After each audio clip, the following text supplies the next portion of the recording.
Welcome back to Best 5. Join us on our journey as we take a look at the weird, wild and wonderful. Today we cover 5 facts about Abu Sayyaf.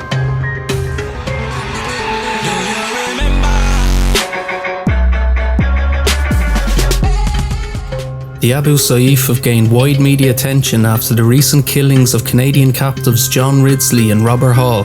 The pair were abducted along with a Norwegian man and a Filipina woman from an upscale resort on Samal Island in September 2015. So who are Abu Sayyaf and what are their objectives? Today we take a look at just 5 facts about the group. Listed as a terrorist organisation by the US and the United Nations, Abu Sayyaf are a radical Islamic group who emerged in the early 90s after nearly 3 decades of upheaval in the southern Philippines. They were founded by a former Islamic scholar who had travelled to Afghanistan in the 80s to fight against the Soviets.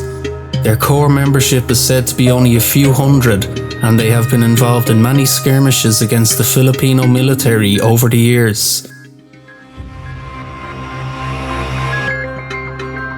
The Abu Sayyaf sells itself as a rebel group seeking to gain an independent state for the Muslim population in the southern islands.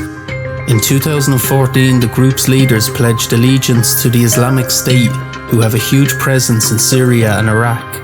Although fronting itself as a group of revolutionary fighters, international security analysts regard them as having very little ideology other than lucrative kidnappings for ransom money, and describe them as nothing more than an organised criminal organisation. Abu Sayyaf specialise in kidnappings and have managed to abduct many foreigners who stray into the waters in the southern Philippines. Since 2014, the group have managed to abduct over 22 foreigners and over a dozen Filipinos.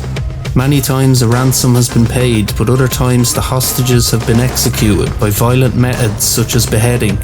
The group often posts brutal videos online showcasing their horrific crimes.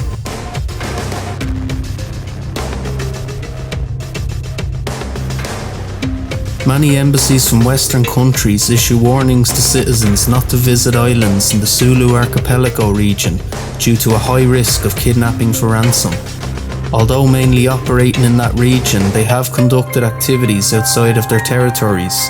In 2004, they claimed responsibility for the bombing of a ferry in Manila, in which over 100 people were killed. Although well equipped and quite ruthless, international security experts don't see the group as being a large threat outside of the Philippines.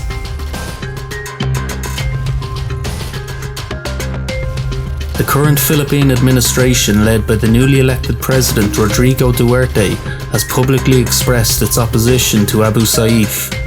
Duterte has issued a warning that they will face the consequences of their actions and demanded that the group surrender and release all current hostages in captivity.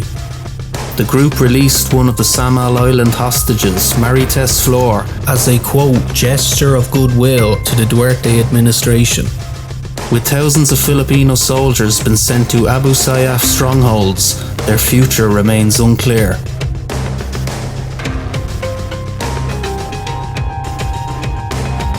So what's your take on Abu Sayyaf? Let us know in the comments below. As always, if you like our content, then please don't forget to subscribe, like and share this video. Until next time, this is Best 5 signing off.